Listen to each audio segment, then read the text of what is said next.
তবে যিশু আর কোনো বিয়ে কিংবা কোনো কনক্লুশন রাখতে পারবে না। এই কথাতে প্রচন্ড খেপে যায়। সে বলে আপনি এখন কি চাইছেন? আপনার মেয়ের জন্য আমি আমার বংশকে থামিয়ে রাখবো পারবো না। তবে নিমরাজা তাকে মেরে ফেলার আদেশ দেয়। তখন যিশুর বাবা বলে ঠিক আছে আমি রাজি আছি। সে গিয়ে সেই কাগজে সই করে দেয়। যিশুর বাবা বলে আমি যিশুকে নিয়ে চলে যাচ্ছি। তবে নিমরাজা বলে আপনি একা যান, আপনার ছেলের অনেক বেশি চর্বি, আমাকে একটু তার চর্বি কমাতে হবে। যিশুর বাবা এরপর চলে যায়। নিমরাজা যিশুকে আঘাত করতে বলে একজন সৈনিক তার পায়ে চরমভাবে আঘাত করে। এদিকে ইয়াং মুদানদের প্যাভিলিয়নে আসে, যেখানে সে শাওচুন আর দাকুকে বোঝাচ্ছিল যে সে মুদানকে অনেক আগে থেকেই পছন্দ করে। শাওচুন জিজ্ঞেস করে কবে থেকে তোমরা একজন আরেকজনকে পছন্দ করতে শুরু করেছো? মুদান বলে যেদিন সে আমাকে বাবা বানানো পিঠা এনে দিয়েছিল। সে ইয়াংকে জিজ্ঞেস করে আর আপনি? ইয়াং বলে আমি প্রথম দিনই ওকে দেখে পছন্দ করে ফেলেছিলাম, তবে পরে আমি জানতে পারি যে ওর অলরেডি বিয়ে হয়ে গেছে, তাই আমি আর ওকে বলার সাহস পাইনি। এই কথা শুনে মুদান তার দিকে তাকিয়ে থাকে। এরপর মুদান রানীর কাছে আসে। সে রানীর জন্য কিছু ওষুধ বানিয়ে নিয়ে এসেছে যাতে রানীর অ্যামনেসিয়া অর্থাৎ রাতে জেগে থাকার সমস্যা দূর হয়ে যায়। বাইরে থেকে ইয়াং আর মহারাজ তাদের দুজনের কথা শুনছিল। এখানে রানী মুদানকে তার সকল কষ্টের কথা বলে। সে বলে সেও মুদানের মতো মুক্ত আকাশে উঠতে চায়, স্বাধীনভাবে বাঁচতে চায়। তবে সে তো রানী, তার অনেক নিয়ম কানুন রয়েছে। সে স্বাধীনভাবে একটু বসতেও পারে না, নিজের মতো খাবার খেতে পারে না, সবকিছু তাকে নিয়ম মেনে করতে হয়, যে জীবন তার একদমই পছন্দ না। এই কথা যখন মহারাজ শুনতে পায় তখন তার খুব খারাপ লাগে, তাই সে সেখান থেকে উঠে চলে যায়। এদিকে যিশুকে দেখানো হয় যাকে কিনা নিমরাজা বন্দী করে রেখেছিল। একজন সৈনিক এসে তাকে খাবার দিলে যিশু বলে আমি কোনো খাবার খেতে চাই না, আমি মরে যেতে চাই। আমার বাবা মাকে গিয়ে বলুন আমি তাদের বংশ এগিয়ে নিয়ে যেতে পারলাম না, আমাকে যেন তারা ক্ষমা করে দেয়। সেই গার্ড বলে আপনি মরে যেতে চান, তবে নিমরাজা তো আপনাদের বাড়িতে অনেক উপহার পাঠিয়েছে,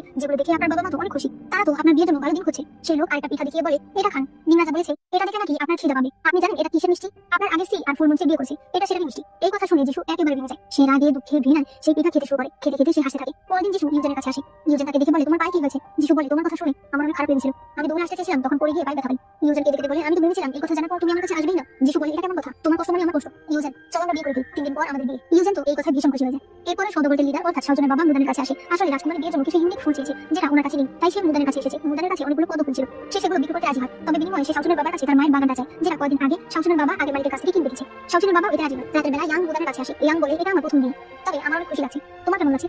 মুদান বলে আমারও অনেক খুশি লাগছে, কারণ আমি আমার মায়ের বাগানটা কিনতে পেরেছি। তবে আরেকটা বিষয় অনেক খুশি যে আপনি আমাকে আপনার কনকিউবান বানাতে রাজি হয়েছেন, এতে আমার জীবন বেঁচে গেছে, এই জন্য আপনাকে আবারও ধন্যবাদ।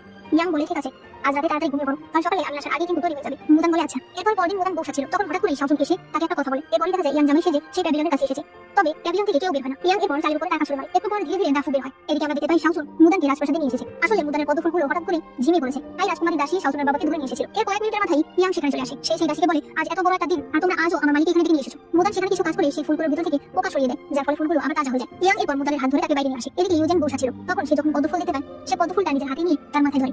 সে বলে যিশুর ফুল অনেক পছন্দ, তাই তোমরা এটা আমার মাথায় লাগিয়ে দাও। এদিকে আমরা যিশুকে দেখতে পাই যে কিনা বসে যে তার বাড়ি থেকে বের হয়ে যায়। আসলে সে সিদ্ধান্ত নিয়েছে সে ইউজেনকে বিয়ে করবে আর এরপর সে নিমরাজের প্রাসাদে থেকে যাবে। যিশু যখন মন খারাপ করে গাড়িতে করে আসছিল তখনই সে জানালা দিয়ে দেখতে পায় ইয়াং মুদানকে ঘোড়া করে নিয়ে যাচ্ছিল। তখন তার আরো খারাপ লাগতে থাকে। এরপরে যিশু রাজপ্রাসাদে এসে পৌঁছায় আর সকল নিয়ম মেনে ইউজেন আর তার বিয়ে হয়ে যায়। এদিকে ইয়াং মুদানকে মুদানের প্যাভিলিয়নে নিয়ে আসে, যেটাকে অনেক সুন্দর করে সাজানো হয়েছিল। মুদান সেখানে নিজের বানানো একটা ওয়াইন দেয়। এরপরে তারা দুজনে বিয়ের ওয়াইন খায়। ইয়াং যখন ওয়াইনের পাত্রটা রাখতে যায় তখন সে টেবিলের উপরে তাদের সাইনটা দেখতে পায়। ইয়াং বুঝতে পারে না এখন সে কি করবে, তাই সে ট্রে দিয়ে সেটা ঢেকে দেয়। মুদানও সেটা দেখতে পায়। এরপরে তারা দুজনে হাসতে থাকে। একটু পরেই সেখানে বাকিরা সবাই চলে আসে। মিস্টার শু বলে এইভাবে কি বিয়ে হয় নাকি? তোমরা যাও মুদানকে সুন্দর করে সাজিয়ে নিয়ে আসো। এরপরে রাতের বেলা তাদের সুন্দর করে বিয়ে হয়। একটু পরে তাদেরকে এক ঘরে নিয়ে যাওয়া হয় আর এরা বাইরে বসে দরজার ফাঁক দিয়ে তাদেরকে দেখছিল। মুদান ইয়াংয়ের পোশাক খুলে দেয় আর ইয়াং মুদানের মাথা ক্লিপ খুলে দেয়। ইয়াং এরপরে তাকে একটা চিরুনি উপহার দেয়। মুদান চিরুনিটা পেয়ে ভীষণ খুশি হয়।